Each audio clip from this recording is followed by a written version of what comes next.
ठाकुर जी से हमारा वास्तविक संबंध क्या है, वो स्पष्ट होता है। कथा धीरे धीरे सुनते रहो सुनते रहो सुनते रहो, एक दिन वो स्पष्ट हो जाता है। और वो स्पष्ट हो जाए तो फिर उस मार्ग से ठाकुर जी को प्राप्त कर लो, उस भाव से प्राप्त कर लो। दादर रहमान का तो स्पष्ट ही नहीं हो पाया, ठाकुर जी ने प्रेम किया ना। तो भागवत जी वो स्पष्टीकरण कराते हैं। हमारे पास साधन है, हमारे पास रास्ता है, हमारे पास पहुंचने का तरीका है। कई बार बिना साधन रास्ते और तरीके के भी पहुंच जाते हैं। दादर रहमान सरी के हमारे रसखान सरी के, अकबर की बेगम क्या नाम था, ताज बेगम, ऐसे कई हैं जो बिना साधन के भी प्राप्त किए हैं, पर उनको ठाकुर जी ने चुना। और केवल ऐसा नहीं कि मुस्लिम भक्तों को ही ठाकुर जी ने चुना, ये तो एक दो नाम हमको याद हैं, कई हैं ऐसे जिनको ठाकुर जी ने चुना है। जैसे पुंडलीक आपके महाराष्ट्र के, वो तो माता पिता की सेवा कर रहे थे, वो थोड़ी ठाकुर जी का भजन कर रहे थे। ठाकुर जी अपने आप आ गए, द्वार पर आकर के ठाड़े हो गए, हे पुंडलीक, हम प्रसन्न होकर तुझे दर्शन देने आए हैं। पुंडलीक बोले, आपको प्रसन्न करने के लिए मैंने कुछ किया ही नहीं, फिर क्यों हो गए? अरे माता पिता की सेवा कर रहे हो, हम प्रसन्न हो गए इससे।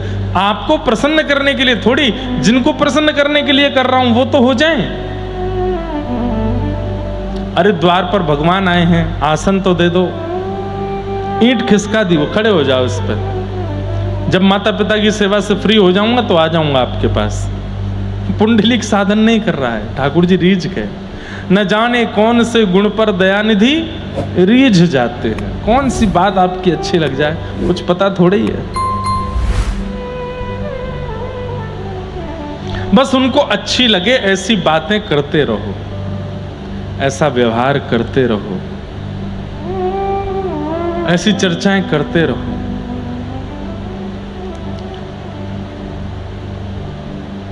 नफरत है जिनसे उन्हें सदा,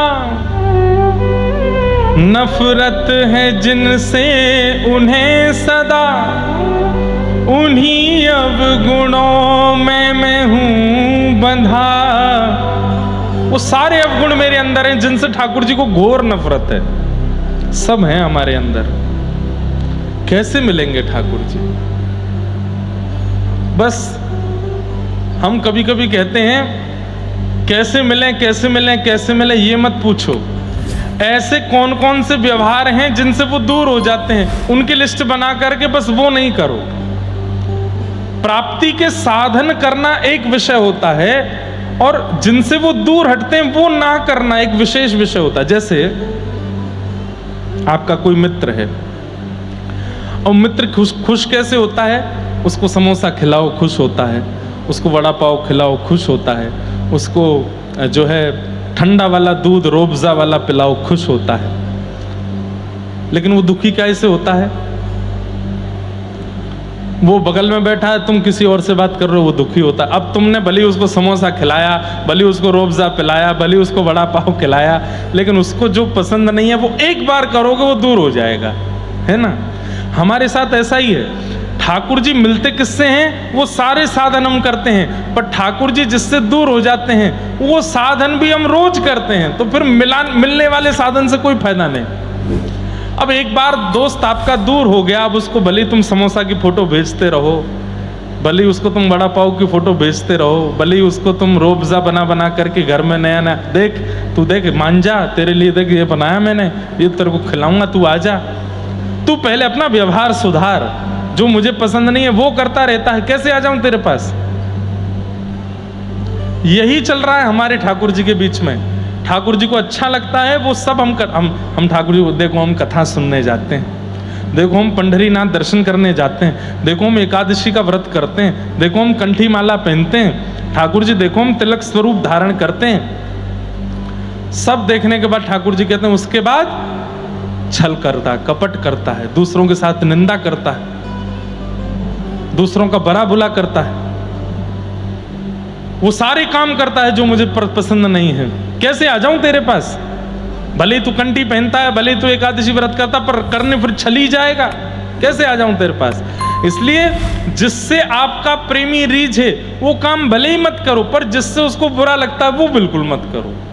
हाँ, तो भी वो पास ही रहेगा। वड़ा पाव ना खिलाओगे तो भी चलेगा, समोसा ना खिलाओगे तो भी चलेगा, लेकिन उसको जो नहीं है पसंद वो मत करो। इसलिए उनकी लिस्ट बनाइए। अभी लिस्ट हमने बना रखी है, जिनसे ठाकुर जी मिलते हैं वो करो, पर जिनसे ठाकुर जी बिछुड़ते हैं उनकी लिस्ट बनाओ और वो मत करो, ऐसा ध्यान रखो।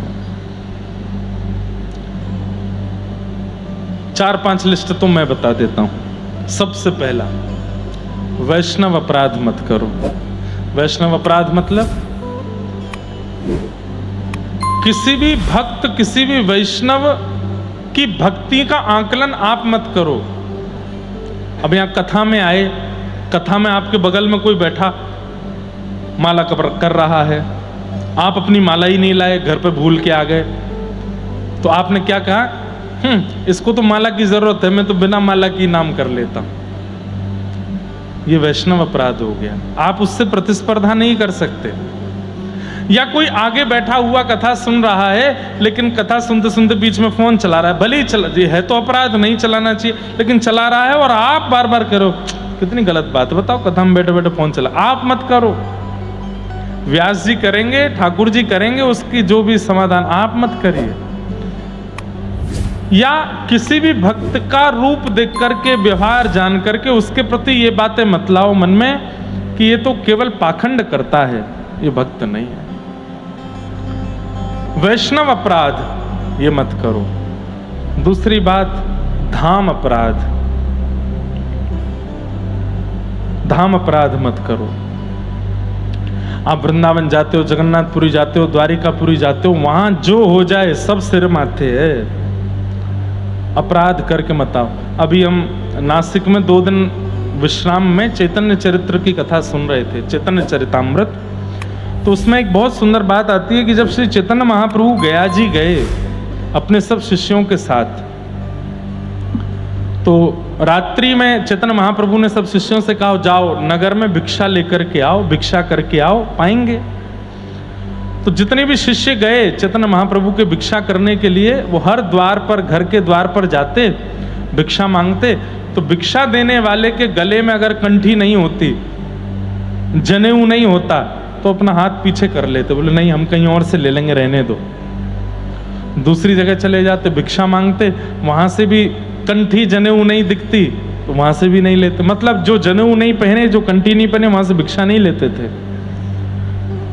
खाली हाथ लौट करके आए तो चैतन्य महाप्रभु बोले, इतना बड़ा नगर, कहीं से भिक्षा नहीं लाए?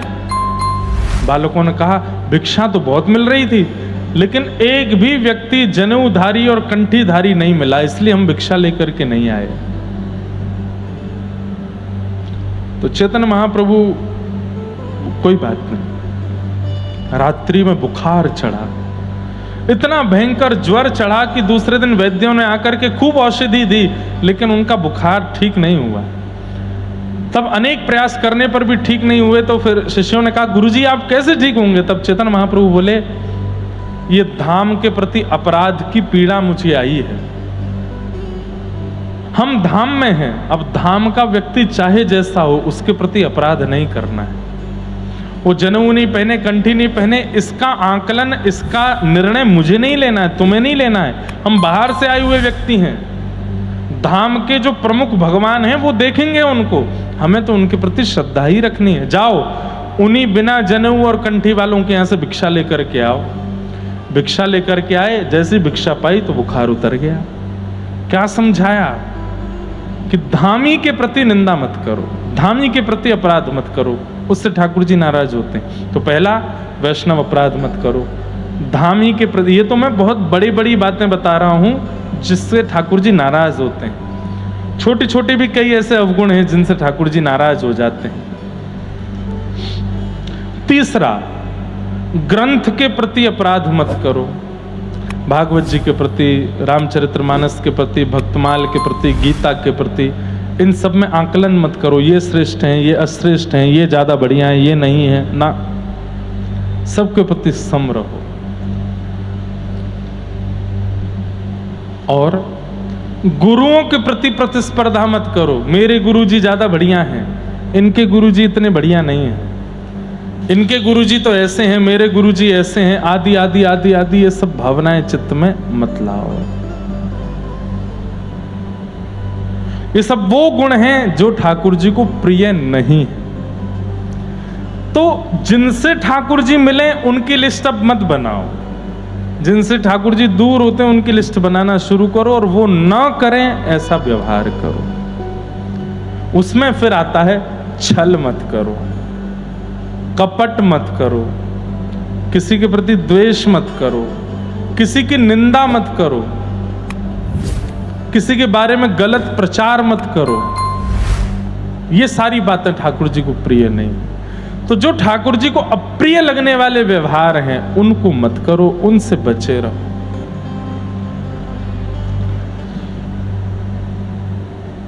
श्रीमद् भागवते महामुनि कृते किंबा परैरीश्वरः सद्यो हृद्यवरुध्यते त्रिकृतभिः शुश्रूषुभिस्तत्क्षणात्। भागवत की कथा को निरंतर सुनो, क्योंकि इनके श्रवण मात्र से हरि चित्त में आ जाते हैं, हरि चित्त में प्रकट हो जाते हैं। निगम कल्प तरोर गलितम फलम सुख मुखादमृतद्रव संयुतम पिबत भागवतम रसमालयम मुहुरहो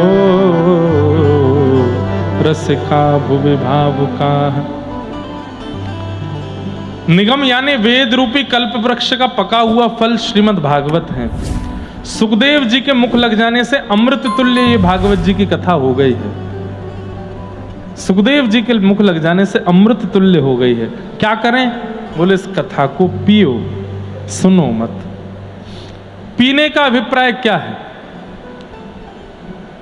मतलब यहां बैठ करके सुनते ही जीवन में लगनी चाहिए। अगर आपने यहां सुनकर के कोई बात आपको अच्छी लगी, हाँ व्यास जी ने कितनी अच्छी बात कही, इसको हम पालन करेंगे, अगर ये सोचा तो कभी पालन नहीं कर पाओगे। करेंगे, फ्यूचर में मत जाओ, प्रेजेंट अभी करता हूं, आज से ही निर्णय लेता हूं, ये जो कहा ये मैं करूंगा। इसे कहते हैं कथा को पीना। और एक होता है अच्छा ठीक है कल से मैं ये चीज करना शुरू करूंगा, ये होता है कथा सुनना।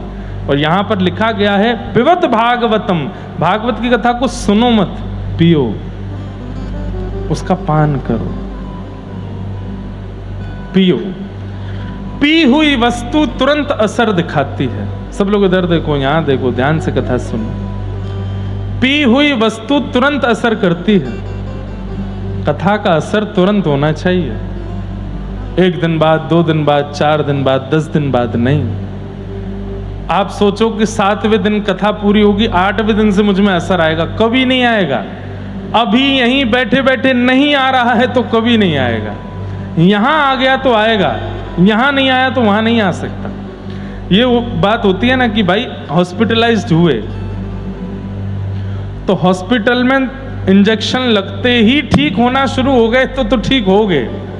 अब इंजेक्शन लगा के डॉक्टर कहे जाओ घर जाओ ठीक हो जाओगे ना, डॉक्टर से बोलो पहले ठीक होने दो तब जाऊंगा घर, क्योंकि आपने तो कह दिया घर जाओ और घर जाके भी ठीक नहीं हुआ तो अच्छे डॉक्टर क्या करते हैं, बोले काम करो आज रात यहीं हॉस्पिटल में एडमिट हो जाओ, कोई दिक्कत होगी तो हम देख लेंगे। हाँ, दवाई लेते ही, इंजेक्शन लेते ही तुरंत असर होना चाहिए तो आपका रोग ठीक हो रहा है।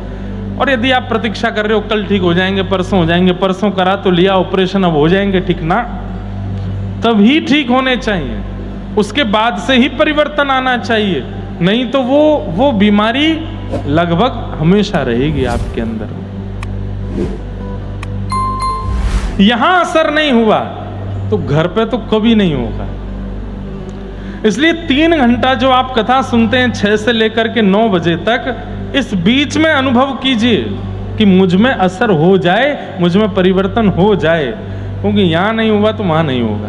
आज नहीं हुआ तो कल पे ऊपर कल का विचार करो, कल होगा, कल भी नहीं हुआ तो परसों होगा, परसों नहीं हुआ तो तरसों होगा, 7 दिन में नहीं हुआ तो अगली कथा की प्रतीक्षा करो, कब होगी अगली कथा, उसको श्रवण करेंगे तब होगा। कथा पंडाल में ही होना चाहिए। घर तक के लिए विचार मत करो, प्रतीक्षा मत करो।